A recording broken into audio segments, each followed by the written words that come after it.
Hello everyone, આજે હું આપ સૌને સ્ક્વિન્ટ આઈસ એટલે કે ક્રોસ આઈસ, સ્ટ્રેબિસ્મસ, ત્રાંસી આંખ વિશે કંઈક કહેવા માંગુ છું.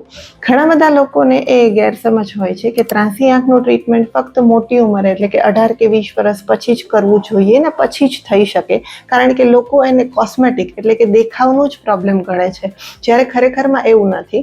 ત્રાંસી આંખ ફક્ત કોસ્મેટિક પ્રોબ્લેમ ન હોતા ફંક્શનલ પ્રોબ્લેમ છે, જેમાં લાંબા સમય માટે ત્રાંસી આંખ રહેવાથી લોકોને સ્ટીરિયોપ્સિસ એટલે કે 3D વિઝન પણ ડિસ્ટર્બ થતું હોય છે અને ઘણા કેસમાં એક આંખનું વિઝન જ ગ્રો થતું નથી જો નાનપણથી ત્રાંસી આંખ હોય.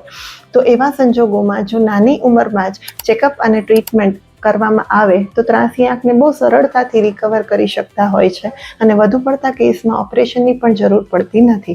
ઇન કેસ જો મોટી ઉંમરમાં પણ ત્રાંસી આંખ ટ્રીટ કરવી હોય તો દર વખતે સર્જરીની જરૂર પડે એવું નથી.